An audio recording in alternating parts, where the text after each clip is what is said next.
Hello everyone, this is Favorite Goodbye, back at you in that video, and tonight we're going to be looking at the Transformers Armada Air Defense Team and Air Assault Team. But before we get started, don't forget to like, subscribe, and comment down below what you thought of the video, or what else would you like to see in the video.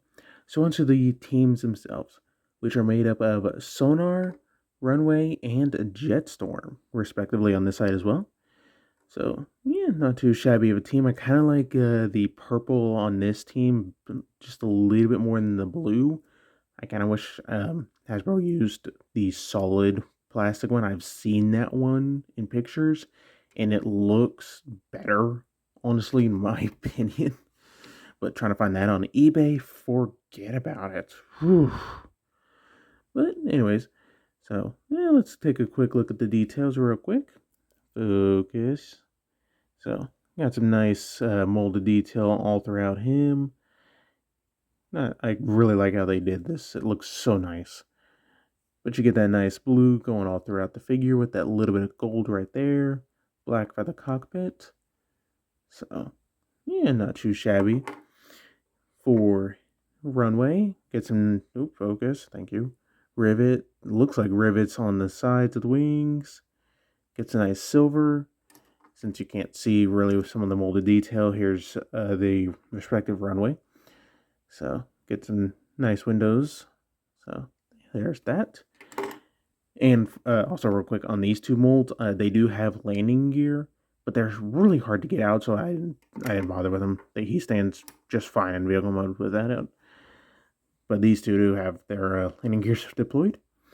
But for Jetstorm, not too shabby. It's a nice detail on the wings. The cockpit is nicely painted. They really went the extra mile, in my opinion, on this one. So, and here's so you can see the extra detailing. Not too shabby. So, yeah, honestly, not bad minicons. So, for a real quick size comparison, here we have the, our favorite bartender's partner in,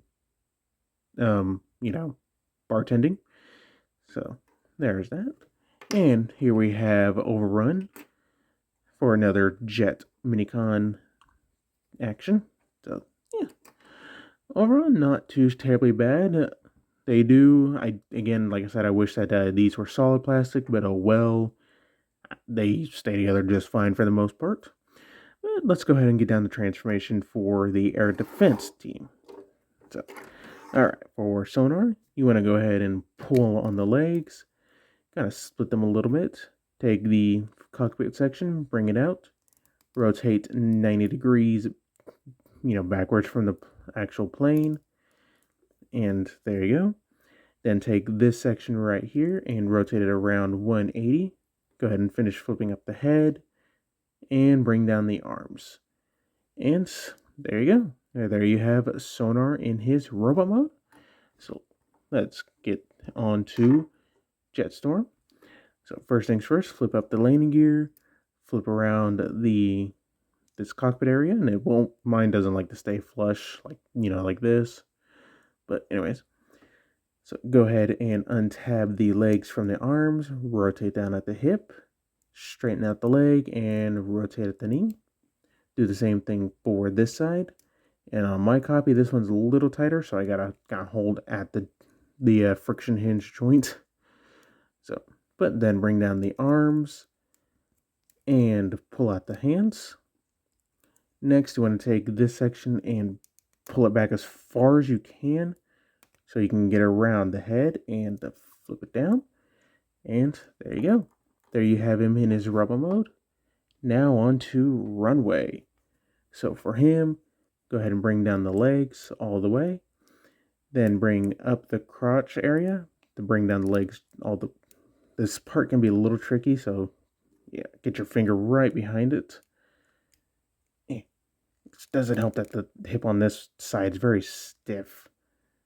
Alright, bring down the arms, flip up the head, rotate down the back section, and there you go.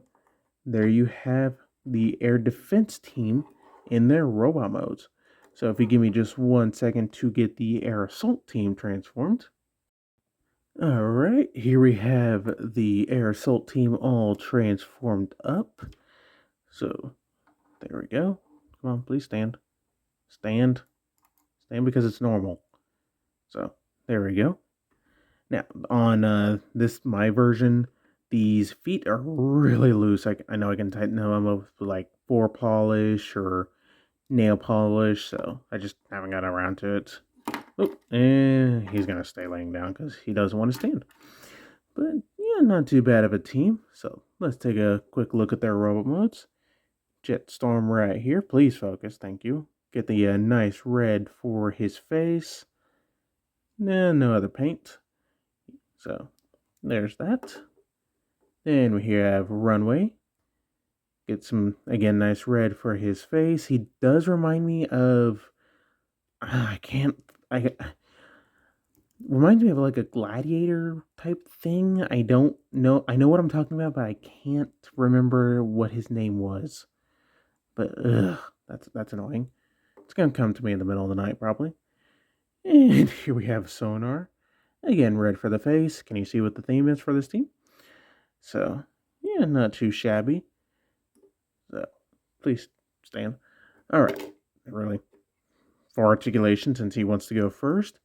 His arms can move all the way up and down. You get an elbow bend. Legs can go forward, do those high kicks. There is no backwards movement.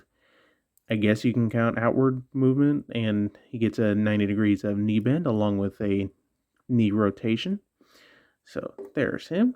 You might have to use this as like a third leg. For him, head can look up and down. Arms get about less than 90 before, bumps in the chest and moves it. Legs can go forward. Hold on. Legs can go forward that far. Back, not too much. And you get knee bend both ways, along with, I guess, a backwards ab crunch. This one was just easier to move the legs, so yeah. And for Sonar, the arms can do a full 360, almost do a full 360, my bad. But, more than enough movement. You get elbow bent, get the full range. The legs can do the full splits. He gets inward knee movement, so there's that. And ball joint at the feet, so, get the full rotation, angle tilt, forward and back, all that stuff.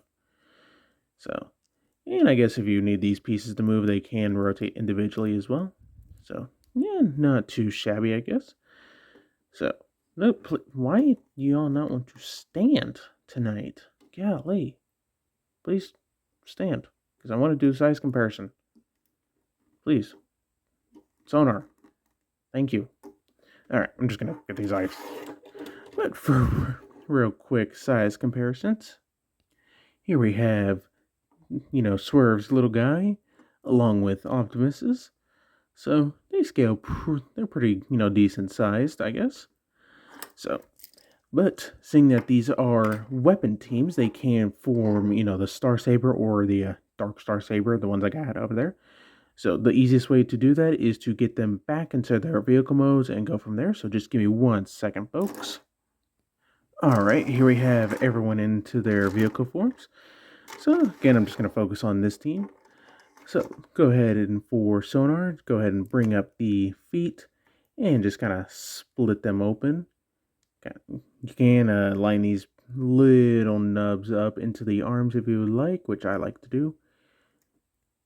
And there you go. There you have the handle of the Star Saber. For him, just flip back the cockpit and he's good to go. For him, just take him and plug him into their post port connections. So plug those two together. Next, you want to take this section right here and you'll go right into there. So plug that in and there you go. There you have the Star Saber all ready to go. So just give me 1 second for the Dark Star Saber. Alright, here we have the Dark Star Saber. So yeah, not too shabby of a team. Unfortunately, they suffer from one major flaw, and that is the lack of a connection points, mainly between the hilt and the actual blade itself. So, like, yeah, that kind of sucks. It needed just one more locking tab, or instead of like this, maybe have it slide into place. That would have probably solved it too. But alas, we're stuck with what we got. But, anyways, let's go ahead and bring in our favorite Optimus, who loves all his weaponry. So, and unfortunately, he won't be able to actually, hold it up. So, sometimes it's just best to plug in the hilt first, then plug in the blade. So, nope, keep your arm blaster on. I did get the upgrade kit from Punchy's lab. He has an Etsy store now, and unfortunately it's not up there. It makes the connection just a little bit better, but yeah, overall not too shabby, I guess. Optimus cannot hold it for the life of him. But yeah, honestly, for the Minicon weapons team, this one, in my opinion, is the weakest. It just doesn't hold together. The blade itself is fine. It's the connection points. So yeah, honestly, if you're a completionist, then you'll have to get it. If you're not, just get the Fans Hobby. Yeah, it's bigger, but it's more solidly made. From what I've heard, the connection point is more solid as well. So yeah, even and it'll cost you about the same. On Showzies like $45, so USD. So not too shabby, I guess. But that's about it. So don't forget to like, subscribe, and comment, and all that fun stuff. And stay tuned for more video reviews, as this thing does not want to stay on.